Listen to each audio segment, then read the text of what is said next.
good morning and assalamu alaikum. I am very, very happy to be here. This is the culmination of my week visit to the Maldives. My first time here to the islands, but I really do hope this is not going to be my last, because I see that there is much, much more here that I need to come back. You can't see everything in one week. So with that, let's get started here. So what I brought is just to talk a little bit about some of the things that I did and I was able to do.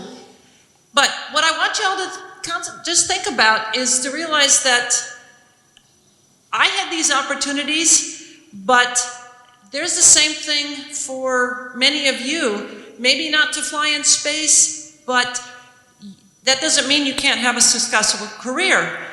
And it takes a lot of hard work and determination and perseverance, but you too can do it. So with that, let's start. Okay, so this was me in high school. As I look out, not uncommon like some of the folks in here, maybe a little older than most of the students I see. But when I was in high school, never, ever, ever did it occur to me that I was going to fly in space someday. It was not my dream from growing up. Not that I didn't like space or didn't want space.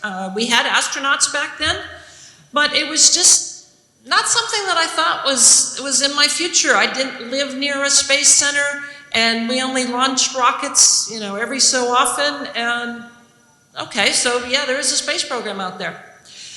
But one of the things that I did do that set me on the right path was I studied hard in school. And I think a lot of that was due to my parents. Both my parents came from Europe. They immigrated to the United States. And when they raised a family, they said, we want our children to go to college. And so they did a lot to make it possible. And they told us as children, and when I say us, that's me and my 4 brothers, is that our job was to study hard and to get into university and then go have a successful career. So by the time I was finished with high school, I thought, okay, what am I going to do? My best subject was math. I loved math. I loved science. And so I decided to become an engineer, because that way I could use my math and science and do something practical. I liked building things. I liked fixing, I remember one time my mother had a radio that didn't work, and so she gave it to me, and then I fixed it and she took it back. Just like tweaking and doing things. And so I went ahead and applied to a number of different schools. And one of them happened to have been MIT. It's a very good school. And to be honest, I was very surprised when I got a letter back that said, hey, come on, we want you to be part of the class of 1984. And so I did, and then I had to look at the tuition, and I thought, my parents really wanted us children to go. They did save some money, but not a lot of money, and definitely not to pay for a school like MIT. So I started looking at different options. I took a scholarship from the Navy because I thought, okay, I can spend 4 years in the military, they pay for my college tuition, and then I get to, if I don't like it, I'll get out of the military at the end of my commitment, and then I'll have that experience. Well, sure enough, the more I started learning about the Navy, I was convinced that, this is for me. I am going to be a pilot. I am going to go fly jets, and that's what I'm going to do. Well, that worked fine until right before commissioning, and I had my final physical, and they told me that I couldn't become a pilot because I failed the eye test. So I said, okay, what else does the Navy have to offer? I know the Navy has lots of things. We have ships. Back when I got commissioned, we had submarines, but women couldn't go on them. But there were opening options, and so I settled on deep sea diving. I figured, I came from Minnesota. We have lots of lakes. I go swimming. I like the water. Why not? Well, it turned out, becoming a military diver, a Navy diver, is a lot more than just, swimming with the fish. But it's not impossible. And you can do it. Even if they tell you have to do pull-ups. Well, if you start soon enough, you can build up to pull-ups. And you can run and you do everything else that you have to do. And so I made it through the training. And I went out to the fleet.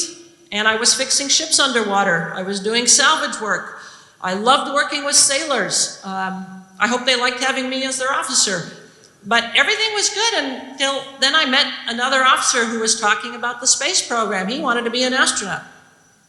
So I thought, okay, what does it take? Well, it takes a technical degree. I have that. It takes work experience. Okay, I'm working as a Navy diver. At the time, NASA was getting ready to build the space station. They hadn't built it yet. So I thought, you know what? Why can't I go from this suit to this one? You know, it makes sense. It's okay. That one's a little more complicated, but it's kind of the same concept. So I went ahead and I put in my application, and then I waited, and I got a letter back that said, thank you very much, but please try again.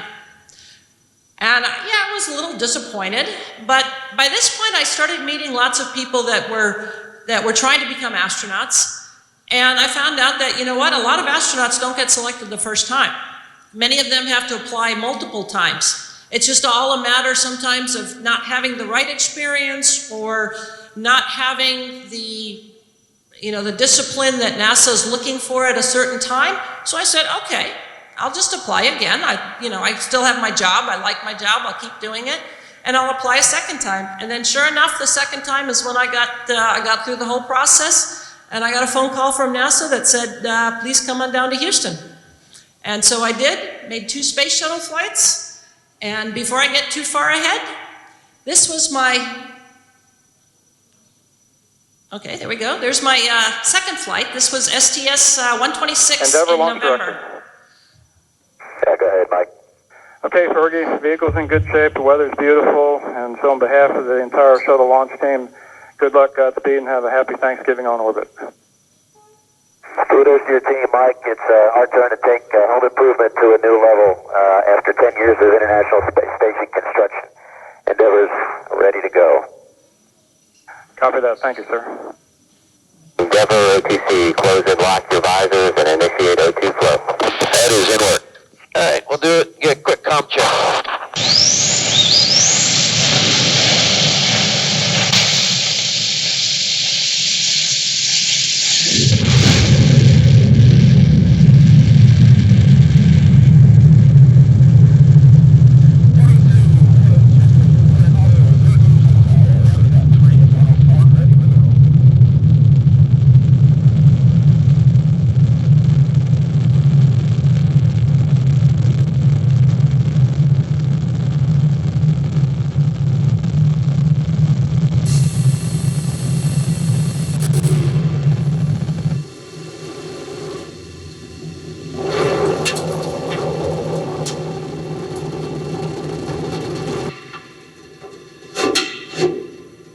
So now we're about 2 minutes into flight.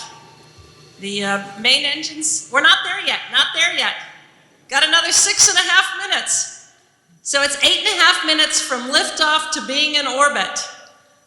Once we're in orbit, we can get rid of the external tank. That tank provides the liquid oxygen, liquid hydrogen, the fuel for the main engines. So we don't need it anymore. We get rid of that. One of the first things we have to do is open up the payload bay doors, because the inside of the doors have radiators that provide the cooling for all of the electronics on board. We get out of our seats, don't need to be strapped in anymore. We can get rid of our suits. The orange suits, we call them the launch and entry suits, because we only need that for launch and for the entry phase. Once we're in orbit, it's pretty benign, so that's why you see most pictures from space, we're just wearing normal clothes. But this is where you start going to work. And being in space is just a little different than being on the ground. The floating part is really fun until you have to go do some work. And you find out it's a little harder than being on the ground until you get used to being in space. A lot of things are really easy. Taking the chair down, those chairs weigh, about 25 kilos. And you think, okay, that's kind of heavy, and trying to pick it up on the ground, it's really heavy and cumbersome. In space, it's great, except for the fact that you don't want to remove it and just push it out of the way, because now you've got this big brick that's not a brick, this big blob that's 25 kilos floating around. So you have to make sure that you restrain it. You try to do something and you start going, I can almost get it, and then before you know it is that your feet fly out of the foot loops and now you're tumbling around. So it just, it's fun and you can laugh at it now, but when you're trying to get work done, it's not so fun. But you know what, we all kind of figure it out. It takes us a day or two, you get used to it. And then we go to the International Space Station. Usually we dock on flight day 3. And then the space station's much bigger. And then now you have to get used to it. And it's like visiting somebody else's house. You want to make sure you don't go bumping into the furniture.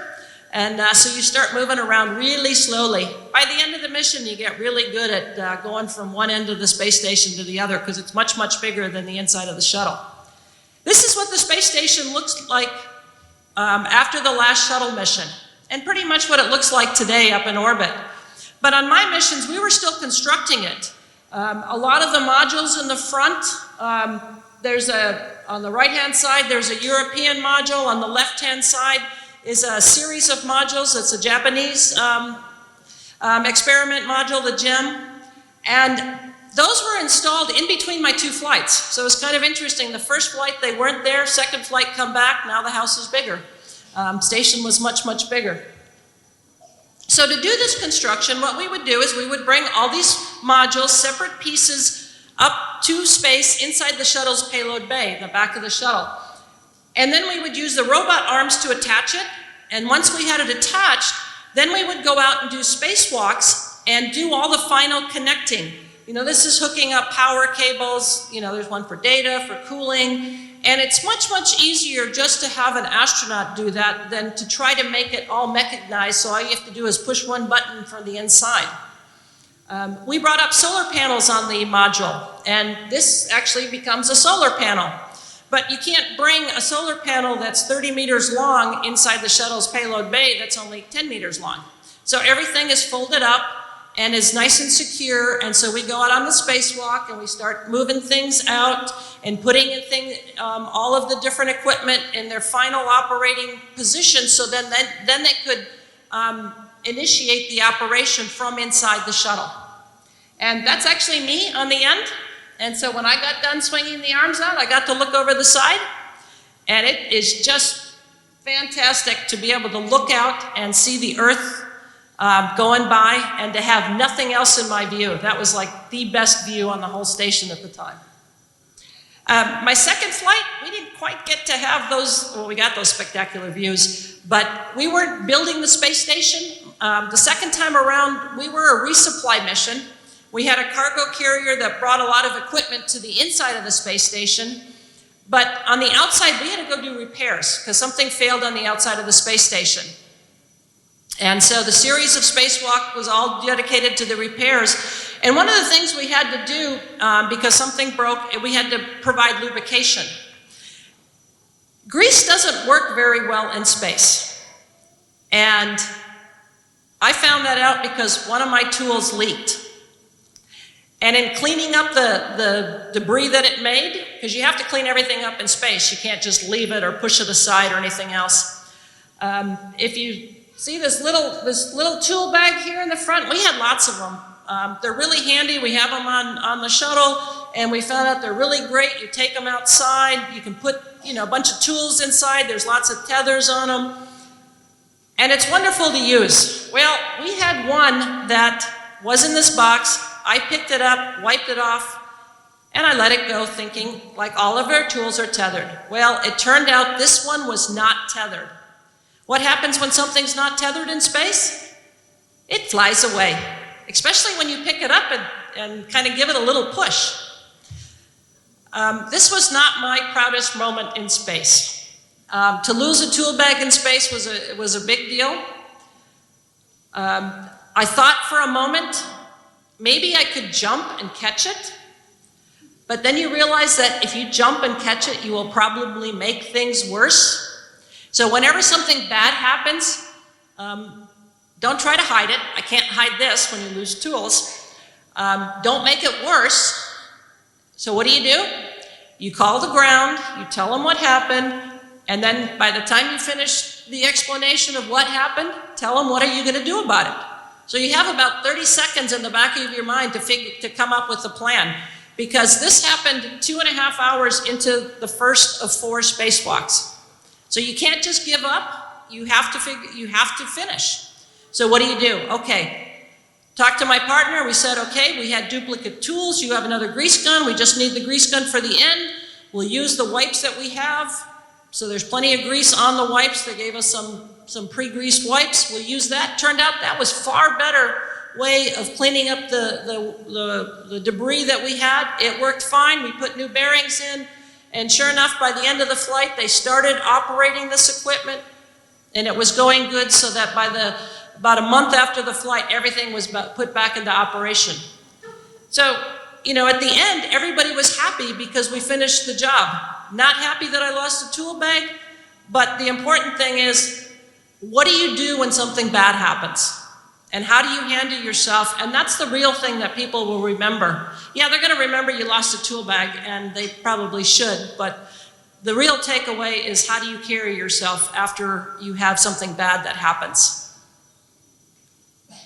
So, not everything we do in space is going to be very serious. We do get to have fun. And so, this is what we did on our day off. We took some videos.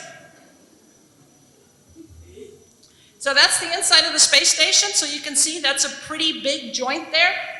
That's down on the shuttle's middeck. Exercise, very important to stay nice and healthy, because when you're up in space, you don't really use your legs much, but you're going to eventually need them when you come back. So there's the space station crew. There was 7 on the shuttle, 3 on the space station, and we had our Thanksgiving dinner. It's a big American holiday, so just like people at home have it, so do we. So I always say we play with our food because we can. That's the fun part about space. And one of my crewmates was pretty ingenious, and he made a cup out of some plastic that the liquid didn't float out of. Because if you had a regular round cup, it would creep up to the side, and there's not enough surface tension to hold it inside. And his cup did. And then at the very end, we left our patch just so that everybody knew we were at space station. Oops. That's my fun picture. I had long hair. It was a lot of fun to get that picture, but that's the only picture you will ever find that shows that I have hair in space, because it's really not practical to have long hair in space. But the thing that astronauts like to do the best is just to be able to look out the window and look back at the Earth and try to figure out, where are we on the planet? Because it is much, much harder than just looking at a map. And so you look at our beautiful planet, and that's when you realize that, we have a pretty fragile planet. It's when you look straight down, you see a lot of blue, and the white first catches your eyes, and then you'll see the land, whether it's, brown or green forests. But I always found it fascinating to look at the horizon. And when you look at the horizon, there we go, is that, you see the Earth, but then you see this dark bluish layer. That's the atmosphere. That's what's protecting us here on this planet. And it really makes you appreciate the planet and how important it is to take care of our planet, because it's the only one we have. So eventually we have to come back home. The shuttle can't stay up in space forever. So my 2 missions, the first one, we spent 12 days in orbit, and then the second one was almost 16 days in orbit. And so then when it's time to come home, we have to pack up all the equipment that we took out during the mission, put everything back where the storage compartments. We have to put the seats back out, because just like on an airplane, everybody has to be seated and strapped in. Oops. We'll do this again. Okay.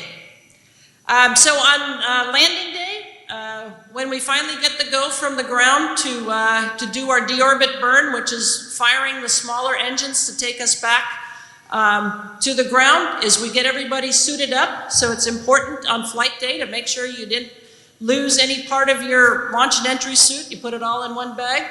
So there's mission control. Once we get our deorbit burn, that will take us out of orbit, and then it starts us coming down. It takes us about an hour from the time we do that burn to the time we come and touch down on the runway. And this whole time, we have no engines. So we get one opportunity to land. The vast majority of our entry is all done on autopilot. But then just prior to coming subsonic is when the commander will take over flying, and he'll go ahead and fly the landing. So if it looks a little brown in the picture, that is California.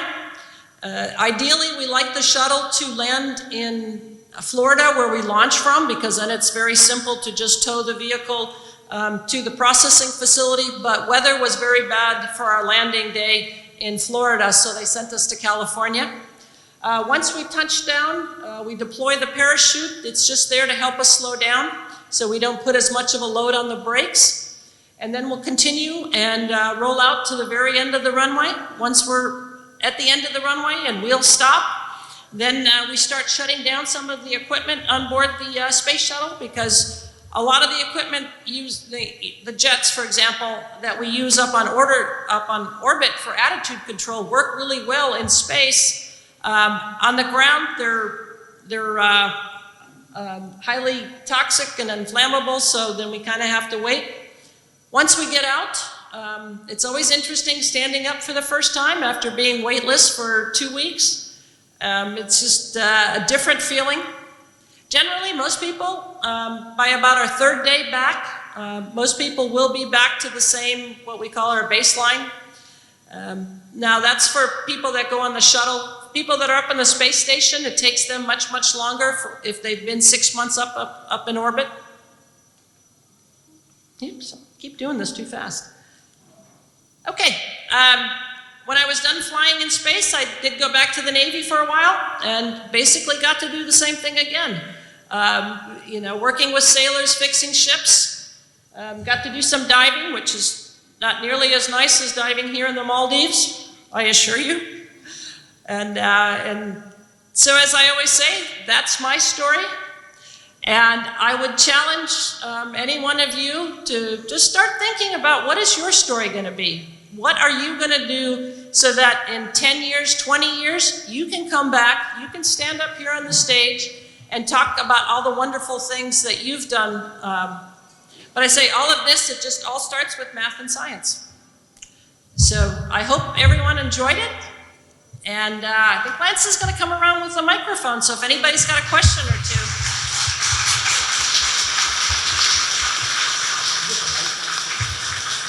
Thank you so much.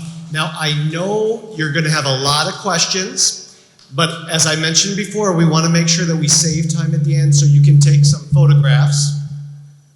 And so what we're going to do is we'll take maybe 5, 6, 7 questions. I kindly ask that you raise your hand and please limit it to 1 question so that we can ask several different people, okay? So we will start off over here on the side.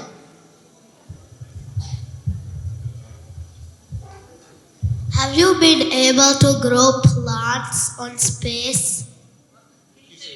Have you been able to grow plants in space? Grow planes in space. Yes, some people will do that and have they'll make paper airplanes to fly in space. They'll fly it inside the shuttle, and they'll sometimes have a contest to see who can make theirs fly the farthest. Oh, grow plants. I'm sorry, I thought it was throw planes. Yes, so on neither one of my missions did we have an experiment to grow plants, but they have grown plants in space. One thing that they need to do whenever they grow plants is that they have to have some sort of artificial light, because the plants need light to grow, and even if you put them in the window in space, you don't get the same consistent light. And when we're going around the Earth, we get daylight for 45 minutes, and then we get nighttime for 45 minutes, and then we get day for 45, and then constantly rotate like that. And so the plants we grow, we usually have some sort of containment for them, and then an artificial light, but they have grown plants in space, and they're growing them up on the space station right now. Great. Pam? It is, you get very anxious and maybe even a bit nervous on launch day because you're strapped in your seat, and they strap you in well over an hour, maybe even up to 2 hours. They'll start 2 hours before liftoff and try to get everybody strapped into their seats. They shoot for 45 minutes. So you've been lying there for a while. You've got a communication cap on so you can listen to everything that's going on between all the talk between the ground control at Kennedy Space Center. And then when they start getting down to the final countdown, that's when you realize that this is real. And when the main engines light, the whole stack does vibrate a little bit. But when those solid rocket boosters launch, then it vibrates a lot. It's loud, but it's not as loud as like the video is. It's louder for the people watching it on the ground. And if you think about it, it's because, okay, if this was our space shuttle, we're going up like this. Those rockets the exhaust is back here, and we're going away from the sound. So that's why it's not quite that loud. It is really, really shaky.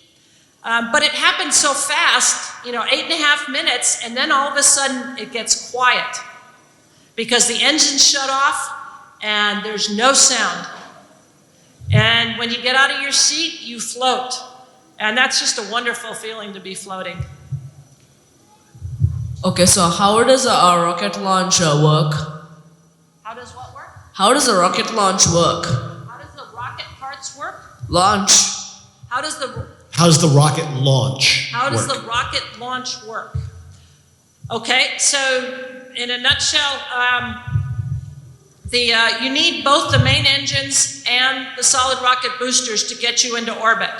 So the purpose of launch is to get you to go fast enough so that you can stay in orbit. So the goal is to achieve orbital velocity, which is the speed you need to maintain orbit at whatever height it's pre-programmed for. So you get up there, you have to get to a certain speed and a certain altitude, and that's what the whole purpose of launch is. It's the two solid rocket boosters is what you need. You need that thrust to get you off the launch pad and to start getting you up. Once they're expended after the first 2 minutes, at that point you're going fast enough that you can continue on the main engines, and you're just accelerating to get up to Mach 25. That's our orbital velocity that we're shooting for. To get to Mach 25 and to get somewhere around 200 nautical miles, it's like I think 196, is the orbit that we want. So that's about 360 kilometers or so. And once you get to that speed, to that height, then you consider yourself in a good orbit. We still do some smaller burns to kind of finish off our orbit, make sure it's a nice circular orbit. And then we pretty much stay in orbit. There is still drag, so we do periodically have to do some burns to maintain attitude control and stay in orbit. But that's basically what the launch is. And I am working my way to that side of the room, but I kindly ask to please keep the noise level down so that everybody can hear the responses. Thank you very much. When you step on Earth, will it break? Say it again. When you step on Earth, will it break? Is Earth really big? When we step on Earth, will it break? We need a break. No. When we step on Earth, will it break? Will Earth break? Yeah. When we step on Earth, will it break? Okay, when we step on Earth, will it break? Well, we're all stepping on Earth right now, so hopefully it's not going to break. It's okay. No, I really don't think Earth will break. Because, so if you look at the way the Earth is made, is that we do have a nice solid rock layer that we're all standing on and walking on, and so I don't think Earth is going to break. Okay, we're going to get somebody on the other side. Why did you retire? Oh, why did I retire? Oh, because you know what? Is that being an astronaut is a lot of really hard work. And I realized that, you know what? I am starting to get a little bit older too. And so I figured that it's not fair for me to have all the fun of flying in space because it was getting hard and it's hard, it keeps getting harder. So I thought, you know what? I'm going to retire and let somebody else have the opportunity to fly in space. And so that's why. Which planet did you see? Which planets did you see? So which planets did I see? You know what? I don't remember all of the planets we saw because you know what? We don't see any more planets than you would see from Earth. And the reason is because our altitude, our orbit, the altitude of our orbit is only about 360 kilometers. So that means we're only 360 kilometers closer to whether it's the moon, the sun, the planets, and the distances in space are really big. We're not talking, hundreds of kilometers. We're talking, thousands and millions of kilometers to get to anything outside of Earth. And so our altitude really isn't that significant. And so we don't see planets any differently than we see them from Earth. The only thing what we do see different is when we look at stars, because we don't have an atmosphere that we have to look through. So when you're here, you go out at night and you look at the stars, there's air all around you, and that's part of our atmosphere. And so that kind of distorts the light a little bit. So if stars look like they twinkle, that's just coming through the atmosphere. So we don't see any twinkling because there's no atmosphere. So all the stars look like really bright dots. Because we're going around the Earth, around the orbit of the Earth, we're both in the northern hemisphere and the southern hemisphere, and so there's different constellations in the sky depending upon where you are on the Earth, and so we get to see all of them from space. How hot will it be when it launches? Oh, how hot when you launch. So inside the cabin, they try to keep it cool because they know that it is going to be hot. We launched from Florida. In Florida in the summertime, the weather is just like it is here in Male. It's no different than that. And you got that, not the white suit, but you got that orange suit on. So actually inside that orange suit, we wear what we call a cooling garment. And basically it's a long sleeve shirt and long pants that have little tubes in it that they run water through to keep us cool, because otherwise we would get very, very hot. But they try to keep it about as cool as possible. It doesn't really heat up from the rockets. The rockets don't make the shuttle any hotter. It's just hot because we're in Florida, and when you have the hatch open, you're going to get Florida air in there. So they have like air conditioning running to try to keep it as cool as possible. But otherwise, inside for the most time, whether you're in space and it's a daytime or nighttime, it's usually about 20 degrees. We always joke that the commander is the person who sets the thermostat, so whatever the commander likes, that's what you're going to have. So if you have 20, 22, 24. So we're all the way. Yeah. Can you, I see ya. Have you experienced any issues while being in orbit in the shuttle?